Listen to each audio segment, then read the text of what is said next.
नमस्कार, के न्यूज़ के खास कार्यक्रम में आप सभी का स्वागत है। मौजूदा समय में जिस तरह से लॉकडाउन लंबे समय से चल रहा है, लगभग 50 दिन बीतने वाले हैं। सरकार ने भी जो बच्चे हैं, उनकी छात्र हैं, उनकी शिक्षा को लेकर के ई क्लासेस की शुरुआत करी है। साथ में स्टेशनरी की शॉप्स भी खोलने के आदेश हो चुके हैं। ऐसे में कुछ हमारे साथ आज अभिभावक हैं, कुछ स्टेशनरी शॉप के जो विक्रेता हैं वो हैं, प्रिंसिपल्स हैं, पूर्व प्रिंसिपल्स हैं। उन सब की राय जानते हैं कि आखिर सरकार के इस निर्णय से क्या सहूलियत हो रही हैं और क्या समस्याएं लोगों को आने जा रही हैं। भाई साहब, मौजूदा समय में गवर्नमेंट ने स्टेशनरी की शॉप्स खोलने के आदेश दे दिए हैं। कई जगह पे दुकानें भी खुल चुकी हैं। आपका चूंकि स्टेशनरी का ही काम है, आप अपना अनुभव बताइए, किस तरह से क्या इम्प्लीमेंटेशन हो पा रहा है। देखिए, सरकार ने जैसे ये स्कूल का सत्र शुरू हुआ, ई क्लासेस शुरू की, तो सबसे पहली समस्या आई, ई क्लासेस से बिना किताब, बिना स्टेशनरी के पढ़ाई संभव नहीं हो पा रही थी। उस पे हम लोगों ने भी गार्जियन की तरफ से आवाज़ उठाई और सरकार ने भी उसमें इनिशिएट लेते हुए ये निर्देश जारी किए कि जो स्टेशनरी की उपलब्धता अभिभावकों को कराई जाए।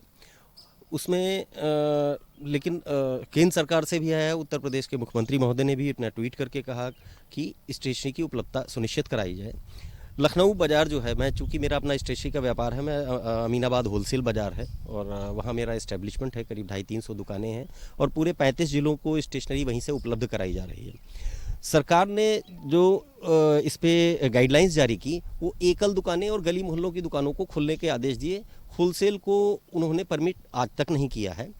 कहीं भी किसी भी उपलब्धता के लिए पूरी एक चेन को जोड़ा जाता है बिना होलसेल के। मैं समझ गया आपका। इनका कहना है, जैसा कि भाई साहब का, कि होलसेल की दुकानें नहीं खोली गई और रिटेल खोलने की दे दिए गए। आपका क्या कहना है?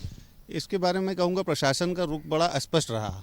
जिलाधिकारी महोदय के कुछ आदेश होते हैं, उनके नीचे के अधिकारी कुछ कहते हैं कि एकल दुकान खोली जाएंगी। एकल दुकान की परिभाषा जब उनसे पूछे तो उनको स्वयं नहीं पता कि एकल दुकान वो किसको परिभाषित कर रहे हैं। एकल का मतलब तो ये होता है जो सिंगल, एक अलग शॉप हो, कोई कॉम्प्लेक्स में ना हो, किसी भी तरह का अकेले सिंगल एक शॉप हो, वही एकल दुकान। तो अगर आप ये बताइए, जब तक होलसेल मार्केट नहीं खुलेगा, सिलेबस नया नहीं आएगा, तो रिटेल वाले बेचेंगे कैसे? तो इसको तो जो है प्रशासन को, जिला प्रशासन को इसको देखना चाहिए कि किस प्रकार से उनको जो है मुहैया हो पाए रिटेल वालों को सारी किताबें, सारी स्टेशनरी, ताकि बच्चों को पढ़ने में सुविधा ना हो।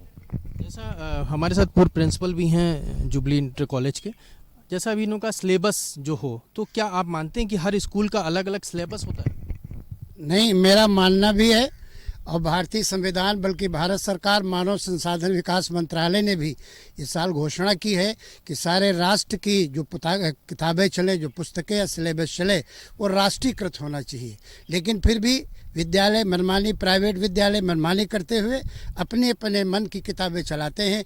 कुछ एक किताबें वो राष्ट्रीय किताबें उसमें शामिल कर लेते हैं, जो उचित नहीं है। आपने जैसा कहा एकीकृत होना चाहिए, राष्ट्रीय एकीकृत होना चाहिए, लेकिन जो ICSE बोर्ड है, CBSE बोर्ड है, UP बोर्ड है, इनमें क्या सिलेबस अलग अलग होता है या किताबें अलग अलग होती हैं? क्या जरा वो स्पष्ट करिए। हाँ, इसके बारे में गवर्नमेंट ने तो बड़ा, अभी तक तो किताबें अलग अलग थी, लेकिन इस साल सरकार ने पूरा आदेश जारी कर रखा है कि CBSE पैटर्न की ही सारे प्रदेश ने, सारे भारतवर्ष में यह किताबें एक प्रकार की चलाई जाएं, जिससे कि शिक्षा का राष्ट्रीयकरण हो सके और शिक्षा सबको एक समान प्रदान की जा सके। ऐसा अभी जैसा भाई साहब ने कहा कि एकीकृत शिक्षा हो, सबको एक जैसी किताबें मुहैया कराई जाए। आप चूंकि स्टेशनरी का काम करते हैं, आपकी सप्लाई है, क्या कहेंगे इस पर? क्या इस तरह का कोई आदेश आया आपके पास? देखिए, ये बड़ी हमारे यहाँ का दुर्भाग्य है, जो शिक्षा को लेकर के, जो एक किताबों को लेकर के बड़ा भ्रम रहता है, उसमें सरकार की कोई स्पष्टता नहीं है कि कौन सा सिलेबस चलेगा। एक इन सारी चीज़ों के बीच में एक किताब माफिया रूट करता है, जो पूरे प्रदेश नहीं, पूरे देश की एक बड़ी विचित्र स्थिति है कि जिस किताब की कीमत 40 रुपया होना चाहिए, वो 400 रुपये में गार्जियन खरीदने पे मजबूर हो रहा है।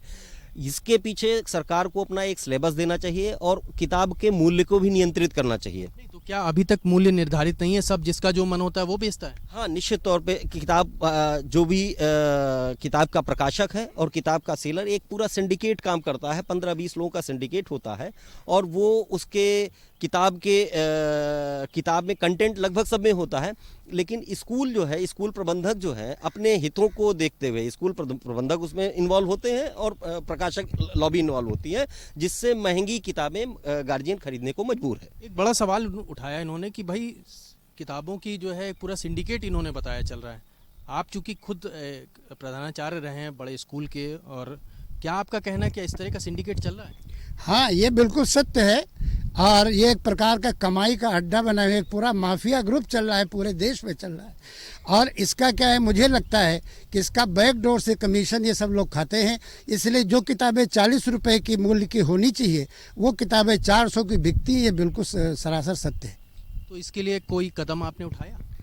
हाँ, हम लोग अभिभावक लोग मांग करते रहे और इस मांग के फलस्वरूप ही भारत सरकार ने इस वर्ष घोषणा कर दी है कि सारे देश में एक प्रकार की शिक्षा की पुस्तकें, जो सीबीएसई पैटर्न की पुस्तकें, वो चलाई जाएंगी। अभी तक उस पर अमल नहीं किया गया है और ये हमारी डिमांड जो है भारत सरकार ने सैद्धांतिक रूप से स्वीकार कर ली है। जो भाई साहब बात कर रहे हैं कि भाई किताबों की जो कीमतें हैं वो बहुत ज़्यादा हैं, आखिर इतनी किताबों की कीमतें कैसे वसूली जा रही हैं? आप लोग चूंकि जुड़े हुए हैं लंबे समय से, आप लोगों का, आपका इस पे क्या कहना है? मेरा इस पे ये कहना है कि सिर्फ कमीशन खोरी, जो कमीशन खोरी चल रही है स्कूल प्रबंधन और शिक्षा माफियाओं के बीच में, जो कि मिलजुल कर एक बहुत बड़ा व्यापार कर रहे हैं, वो इसको तत्काल प्रभाव से बंद कराना चाहिए। और जो शिक्षा का व्यवसायीकरण कर रखा है उसको तत्काल बंद हो। शिक्षा का व्यवसायीकरण सवाल उठा दिया इन्होंने, क्या व्यवसायीकरण हो रहा है शिक्षा का?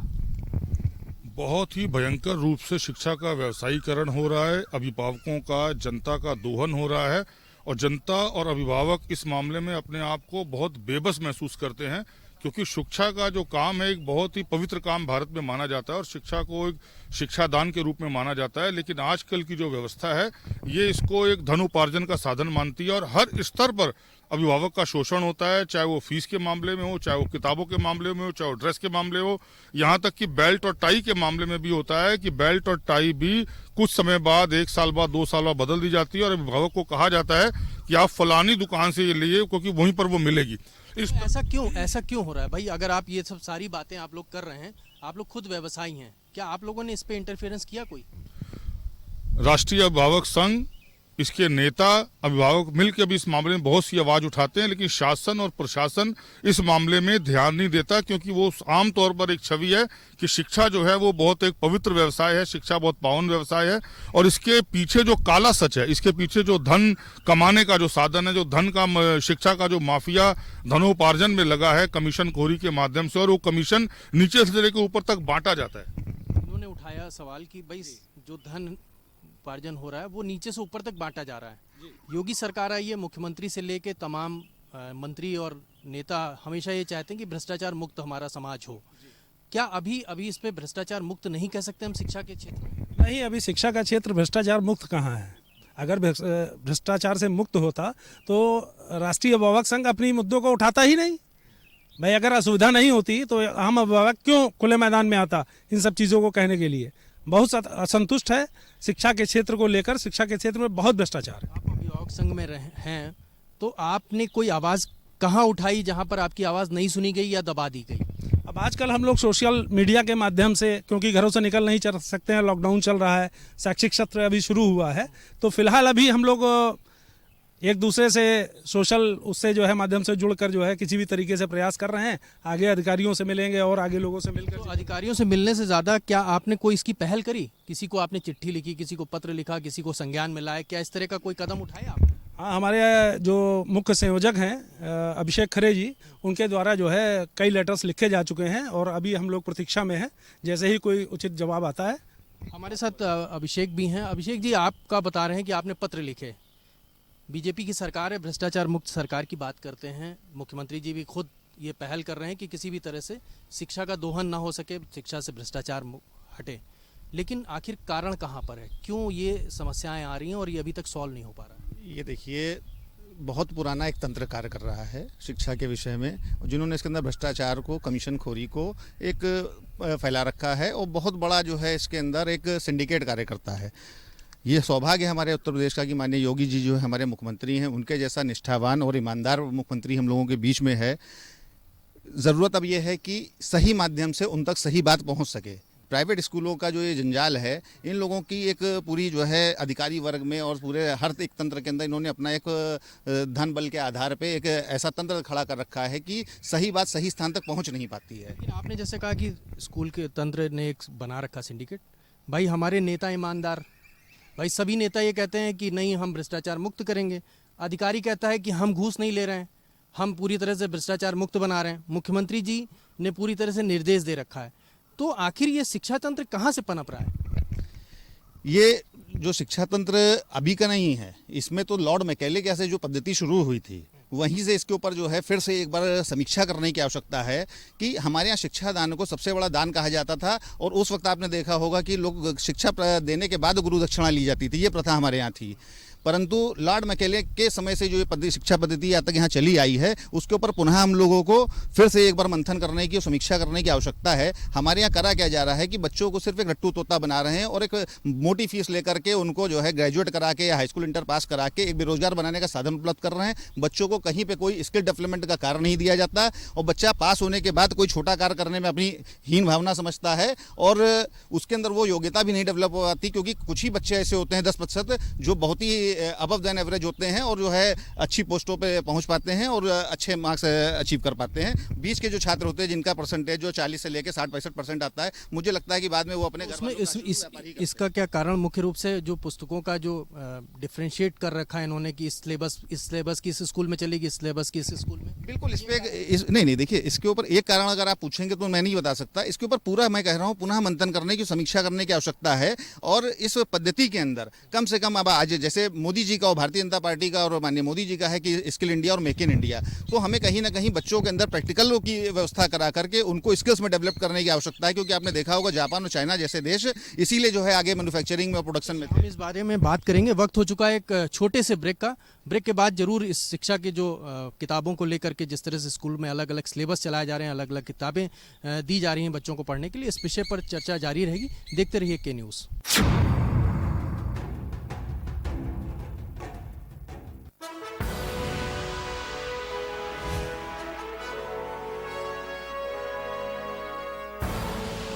आप देख रहे हैं के न्यूज़, खबरों का सारथी।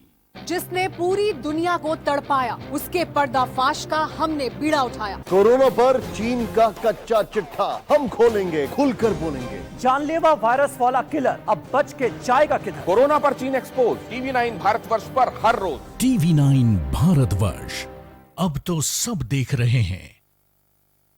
खुदी को आजमाया है तो ये अंदाज आया है, खुदी को आजमाया है तो ये अंदाज आया है। तुम में भी मैं हूं, शुद्ध प्लस पान मसाला।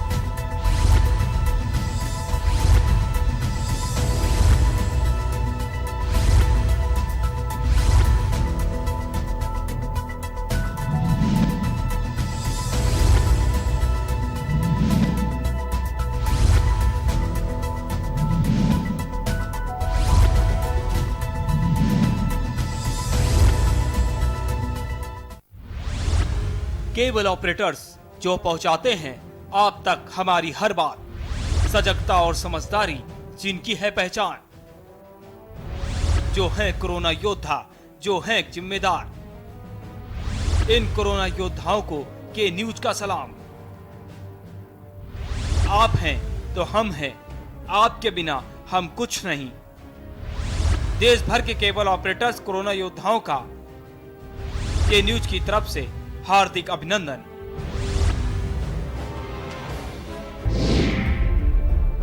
क्या है भरण पोषण की परिभाषा? भरण पोषण पर किनका है हक? बेऔलाद किससे पाए अपना हक? भरण पोषण न करने पर क्या है दंड? भरण पोषण की क्या होगी राशि? बुजुर्गों का हक ऐते रख। कीजिए सवाल, जानिए अधिकार। 0512-239-0031 और 0512-239-0032। हमारी खास पेशकश वकील आपका में रविवार दोपहर 3 बजे सिर्फ के न्यूज इंडिया पर। कोरोना संकट काल में के न्यूज इंडिया की देशवासियों से अपील है कि हम जाति धर्म को भूलकर कोरोना को हराने में एक साथ खड़े हों। जरूरतमंदों की मदद करें। कोरोना के खिलाफ जंग में हम अपना योगदान दें। हम सब मिलकर लड़ेंगे और मिलकर जीतेंगे।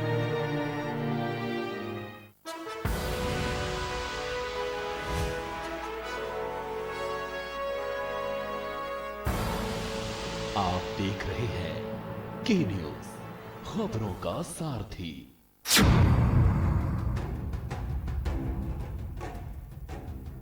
ब्रेक के बाद आप सभी का एक बार फिर से स्वागत है। आज हम बात कर रहे हैं जिस तरह से स्कूलों में जो किताबों को लेकर सिलेबस चल रहा है, अलग अलग स्कूल अलग अलग जगह से किताबों को मंगाने के लिए बात करते हैं, दुकानों की भी सेटिंग होती है। जिस तरह से अभिभावक ये बात उठा रहे हैं कि आखिर इस तरह का सिलेबस एक होना चाहिए, एकीकृत सिलेबस होना चाहिए। केंद्र सरकार ने भी इसको लेकर के आदेश जारी किए हैं, लेकिन उत्तर प्रदेश में आखिर ये क्यों नहीं अभी तक लागू हो पाया? इसके लिए तमाम अभिभावक संघ के लोग हमारे साथ हैं, स्टेशनरी शॉप्स के जो एसोसिएशन के लोग हैं वो हमारे साथ हैं।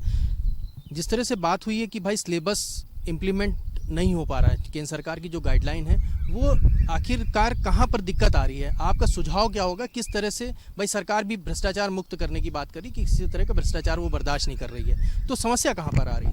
निश्चित तौर पे जो मौजूदा सरकार है, हम ये मानते हैं कि जो हमारे मुखिया हैं वो निहायत ईमानदार हैं। मैं थोड़ा पहले आपको ले जाना चाहूँगा कि ये शुरुआत कहाँ से हुई किताबों के विषय को लेकर के, स्टेशनरी को लेकर के।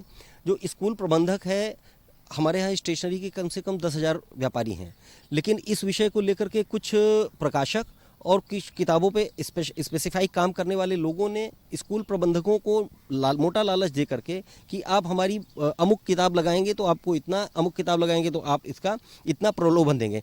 ये प्रलोभन पहले काइंड में चलता था कि जैसे पंखे लगा दिए कहीं उसमें, तो वो अच्छा लगता था और ये शुरुआत वहाँ से हुई। ये मैं जहाँ तक मैं जान रहा हूँ ये 2005-06 में मेरे संज्ञान में आया। पहले से चल रहा था लेकिन 5-6 में आया, और चूंकि मैं इसी ट्रेड से रहा हूं तो 2007 में हम लोगों ने इसके खिलाफ आवाज़ उठाना शुरू किया, क्योंकि फिर प्रकाशकों ने मिलकर के किताबों पे और साथ साथ नोटबुक कॉपियाँ, वो भी एक लाइन ऐसे होगी, ये इसमें ऐसे होगा, इतने पेज होंगे, उसको भी किया और उनकी कीमतें उन्होंने अपने हिसाब से तय की और अभिभावकों को वो अमुक दुकान और अमुक जगह से और अमुक कीमत पे खरीदने के लिए मजबूर किया। और वहाँ से शुरू हुआ ये सिलसिला। धीरे धीरे वो चलता गया, हम लोगों ने आवाज़ उठाई लेकिन बहुत सफल नहीं हुए, और ये एक नेक्सस, बहुत बड़ा नेक्सस जो है वो काम करता रहा इसके बीच में, जो कि 15 से 20 प्रकाशक और स्कूल प्रबंधकों के बीच में। फिर इन लोगों ने इस चीज़ को ये यहाँ तक बढ़ गया कि किताबों से हट करके टाई, बेल्ट, उन सब पे भी ये काम करने लगा। इवन ड्रेस में भी स्कूलों के मार्जिन होने लगे, और अभिभावक जो 500 रुपये की ड्रेस होती है वो ड्रेस जो है उसको 2-2 हज़ार में खरीदने पे मजबूर होना पड़ रहा है। जैसा इन्होंने बात उठाई, अभी तक भाई किताब की बात चल रही थी, अब ये ड्रेस पे भी आ गए कि ड्रेस भी है जो स्कूल अपनी मनमर्जी से मंगवाते हैं। आप प्रिंसिपल रह चुके हैं, पुराने शिक्षक हैं आप, बहुत ज़्यादा अनुभव है आपके पास। आप कैसे चाहेंगे कि भाई योगी सरकार चाहती भ्रष्टाचार मुक्त हो, ये भ्रष्टाचार कैसे ख़त्म होगा और इसके लिए आपके सुझाव क्या होंगे? हाँ, मेरा मानना है कि हमारी योगी सरकार और देश की सरकार बहुत ही निहायत ईमानदार है, लेकिन ईमानदारी से ही तो काम नहीं चलता जब तक कि उनके आदेशों का पालन प्रैक्टिकल रूप से न किया जाए। सरकार चाहती कि कहीं किसी भी स्तर पर शिक्षा में भ्रष्टाचार न हो। जैसे ड्रेस की बात कही गई है, तो मैं तो यही कहूँगा कि ड्रेस के कलर, ड्रेस के कपड़े, ड्रेस का साइज और इस तरह की चीज़ें स्कूल निर्धारित कर दे। ड्रेस होना अत्यावश्यक है, ड्रेस से हम मना नहीं करते हैं, लेकिन उस प्रकार की ड्रेस गार्जियन चाहे अपने आप बनवावे या कोई संस्था इस प्रकार की। तो हो क्यों नहीं है? ये तो सबको पता है, तो हो क्यों नहीं रहा है? हो इसलिए नहीं रहा है कि वो थोड़ा सा पूरा सा, जैसे कोई कपड़ा उन्होंने लिया या कोई डिजाइनिंग बने, वो डिजाइनिंग और उस कपड़े को किसी को नहीं देते हैं। ये मंजूरी कौन करता है? इसको मंजूरी कौन देता है कि आप इस कलर का आप मंगवा लीजिए, उस कलर का आज पैंट ब्लू रहेगी तो कल हो जाएगी ग्रे? ये विद्यालय का जो प्रबंधक तंत्र, प्रबंध तंत्र है, वो ही इसका सर्वे सर्वा मालिक है और सरकार की निगाह इसके ऊपर बिल्कुल नहीं जा रही है। सरकार को इसे देखना चाहिए। सरकार की निगाह नहीं जा रही है। जिस तरह से स्कूल की ड्रेसेस बदल जाती हैं, अभी तक किताबों का था, किताबों का सिलेबस मनमर्जी तरीके से चल रहा है, उसी तरह ड्रेसेस की भी बात उठा दी प्रिंसिपल साहब ने। आपका क्या कहना है? मेरा इसमें यह कहना है कि इसका जो मूल कारण है, हम सबको उसके ऊपर निगाह डालनी चाहिए। इसका मूल कारण जो है वो स्कूल प्रशासन ही है। कहीं ना कहीं जो जिम्मेदार है वो स्कूल प्रशासन है, क्योंकि वो मोटी मुनाफाखोरी के चक्कर में, रिश्वतखोरी के चक्कर में, उसके चक्कर में अभिभावकों से जो है वो बार बार यह डिमांड करता है कि इस तरीके के कपड़े बनवाइए, ऐसी ड्रेस बनवाइए, ऐसी यूनिफॉर्म बनवाइए, और कोई ना कोई एक ऐसा लोगो दे दिया जाता है जो लोगो अन्य किसी शॉप पर मिलता ही नहीं है। बात उठाई इन्होंने लोगो की। कुछ स्कूल ऐसा लोगो दे देंगे, कभी ब्लू चेक कर देंगे, कभी पिंक चेक कर देंगे, कभी ग्रे पैंट, कभी येलो पैंट। इस तरह के तमाम समस्याएं हैं। सरकार भी देख रही है समस्या कहाँ पर आ रही है, क्यों नहीं ये जो स्कूल प्रशासन है, जैसा कि वो उठा रहे हैं बात, क्यों नहीं ऐसा हो पा रहा है? सही शिक्षा माफिया का इतना दबदबा है कि वो अधिकारियों के ऊपर इतना दबाव बना लेते हैं कि वो इस दिशा में आगे नहीं बढ़ रहे। लेकिन अब समय आ गया है कि सरकार को एक राष्ट्रीय निगरानी आयोग बनाकर इसके राष्ट्रीयकरण की तरफ ध्यान देते हुए एक जैसी शिक्षा पद्धति सारे देश में, प्रदेश में लागू करनी चाहिए, ताकि इसमें मनमानी ना चल सके। जैसे ट्राई होता है, जो मोबाइल की और दरों की निगरानी करता है, वैसे ही एक निगरानी दर नियामक आयोग बन जाए, राष्ट्रीय नियामक आयोग बन जाए, जो एक तरह की किताबें चलाए, एक तरह की ड्रेसें चलाए, और किसी भी स्कूल को अपना सिलेबस, अपनी किताबें, अपनी ड्रेस बदलते समय उस नियामक आयोग के पास जाए, वहां से मंजूरी मिले तब करे, तब इस पर काफी हद तक अंकुश लगाया जा सकता है। आपने आयोग की बात करी, क्या ये जरूर भाई आपने, चलिए हमने आयोग भी बना दिया, क्या ये चीज प्रूफ हो जाएगी? आयोग अगर बन जाएगा तो वो मंजूरी नहीं देगा इस तरह के कामों? सतत प्रक्रिया है। उपभोक्ता को, अभिभावक को जागरूक रहना पड़ेगा, जनता को सतर्क रहना पड़ेगा और सरकार को समय समय पर चेताना पड़ेगा, तभी इस पे अंकुश लगाया जा सकता है। सरकार को चेताना पड़ेगा। और एक आयोग की बात करी है, तो अभी तक सिलेबस को लेकर के और जिस तरह से जो ड्रेसेस की बात उठ गई है, इस पर आपका सुझाव क्या होगा? सरकार से आप क्या कहना चाहेंगे, जो अधिकारी हैं, जो मंत्री हैं, क्योंकि दिनेश शर्मा जी भी हैं हमारे शिक्षा की अगर बात कर लें, क्या आप कहेंगे? देखिए, हमारे मुख्यमंत्री जी, माननीय शिक्षा मंत्री जी 2 बार लखनऊ के मेयर रहे। लखनऊ उनको लंबे समय से जानता है, निहायत ईमानदार व्यक्ति रहे हैं। यहाँ पे समस्या जो है इस तंत्र से नहीं आ रही है, जैसे कि अभी सतपाल सिंह जी ने कहा कि जो है नियामक आयोग होना चाहिए। मैं आपको भी बधाई देता हूँ मनीष जी कि कम से कम आपका न्यूज़ चैनल इस बात को तो उठा रहा है। इन चंद, मैं कहूँगा कि ये स्कूल माफिया हैं और शिक्षा माफिया हैं, इन्होंने हर जगह सोने के चप्पल और चांदी के चप्पलों से जो है हर चीज़ खरीद रखी है। चाहे वो मीडिया हो, चाहे अधिकारी हो, हर जगह इनका इतना बड़ा सिंडिकेट कार्य कर रहा है कि उसको तोड़ पाना, वो एक चक्रव्यूह हो जिसमें जैसे अभिमन्यु फंसा था, तो अभिभावक आज अभिमन्यु की तरह फंसा हुआ है। उस चक्रव्यूह को तोड़ने के लिए एक अर्जुन की आवश्यकता है, जिसमें सबको साथ देना पड़ेगा। उसके अंदर आपका मीडिया समाज भी बहुत निश्चित तौर पर जो है अग्रणी भूमिका में आकर कार्य करे, तभी मैं समझता हूँ कि सही बात सही योग्य लोगों तक पहुँचेगी। और निश्चित तौर पर अगर आपने जैसे उठाया है, अगर सभी मीडिया वाले इस चीज़ को जो है प्रिंट मीडिया, इलेक्ट्रॉनिक मीडिया उठा दे, तो मैं कहता हूँ 24 घंटे से ऊपर समय नहीं लगेगा, सरकार इसको संज्ञान में ले लेगी। अभी इन्होंने कहा कि भाई एक आवाज़ उठने की बात है, लोग उठाएं। हमारे साथ जो इस समय मौजूदा समय में जो शिक्षा मंत्री हैं दिनेश शर्मा जी, उनके बारे में उनसे अगर आप कोई बात कहना चाहें, क्या कह सकते हैं इस चैनल के माध्यम से आप अपनी बात?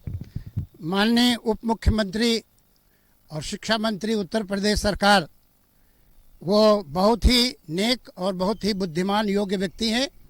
और मैं उनसे यही कहना चाहूँगा कि जिस प्रकार से फीस वृद्धि के लिए उन्होंने एक ग्रुप का, एक कमेटी का गठन किया था, और उस कमेटी के गठन के अनुरूप जो उसकी सिफारिशें आई थी उसको उन्होंने लागू किया, लेकिन उन सिफारिशों को लागू करने में वो बिल्कुल सफल नहीं हो पा रहे हैं। वो अच्छी तरह से इसकी निगरानी नहीं कर पा रहे हैं। जैसे अभी एक बहुत बड़ा इंटरनेशनल स्कूल, जिनकी तमाम संस्थाएं यहाँ लखनऊ में चलती हैं, और सरकार का स्पष्ट जियो जारी हो चुका है कि इस साल 19-20 सत्र की जो फीस थी उससे कोई फीस नहीं बढ़ाएगा। लेकिन उस संस्था ने, जो इंटरनेशनल ख्याति की संस्था है, जिसके 10-20 विद्यालय इस शहर में चलते हैं, उन्होंने इस वर्ष भी 8.28% अपनी फीस बढ़ा ली है। इसको माननीय मुख्यमंत्री जी को इस पर विशेष ध्यान देना चाहिए और उस फीस को वापस लेना चाहिए। आपका सुझाव क्या होगा, किस तरह से इस व्यवस्था को और पारदर्शी बनाया जा सकता है और अभिभावकों की जो उम्मीदें हैं उसको कैसे से इम्प्लीमेंट कराया जाए? मेरा स्पष्ट सुझाव सरकार को ये है कि सरकार एक सिलेबस तय करे। आज जो 20 पन्ने 30 पन्ने की किताब 500 रुपये में बेची जाती है, कीमत सभी चीज़ों की तय की जा सकती है, वो 30 से 40 रुपये में सरकार को उपलब्ध हो सकती है। और इसको प्रकाशक ओपन फॉर ऑल रखना चाहिए, किसी के लिए स्पेसिफिक न रखे। उचित मूल्यों पे किताब, स्टेशनरी और ड्रेस, इन सब चीज़ों का एक नियामक की गार्जियन कहीं से भी सिलवा सकता है। कलर बता दें, किताब का सिलेबस ये है, गार्जियन कहीं से भी ले ले। इस तरीके की व्यवस्था रखी जाएगी तो स्कूल किताब, कापी और ये सारी चीज़ें प्रतिस्पर्धी मूल्यों पे गार्जियन को उपलब्ध होंगी। जो किताबों के दाम का अगर आप आज के टाइम में आप अगर देखें भाई साहब, तो एक आप स्कूलों की स्थिति देखें तो 30 पन्ने की किताब आपको 250 रुपये, 300 रुपये, जिसकी लागत 20 रुपये 25 रुपये से ज़्यादा नहीं आती है, वो अभिभावक को 35 रुपये 40 रुपये में उपलब्ध हो सकती है। सरकार एक पैटर्न बना दे किताबों की और सभी प्रकाशकों को उसको छापने का अधिकार दे दे। अपने आप उसकी कीमतें नियंत्रित हो जाएंगी, सभी दुकानों पे बिकने की स्थिति आ जाएगी, नियंत्रण अपने आप स्वतः आ जाएगा।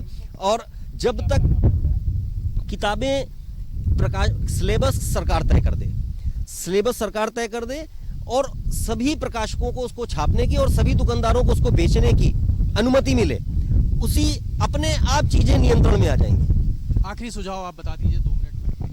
मेरा सुझाव यही है कि सरकार को इसके लिए एक शिक्षा के मूल्यों के लिए जो सभी चीज़ें हैं, किताबें हों, ड्रेस हैं, यूनिफॉर्म है, सब चीज़ों के लिए गाइडलाइन जारी करनी चाहिए, जिसमें कि एक निश्चित एक वो रखना चाहिए कि इस चीज़ों से ऊपर जो है वो नहीं हो सकते हैं, इससे मूल्य इससे ऊपर नहीं हो सकता किताबों का, या फीस इससे ज़्यादा नहीं हो सकती है।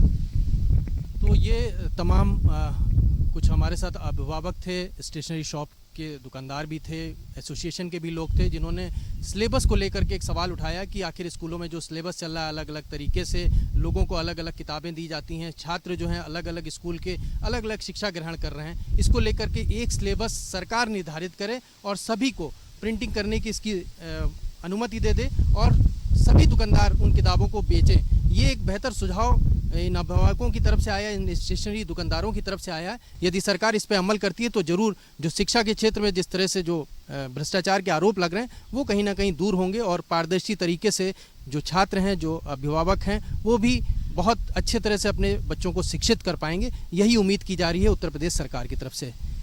फिर अगली किसी और कार्यक्रम में आपसे मुलाकात होगी। कैमरामैन रियाज के साथ मनीष श्रीवास्तव।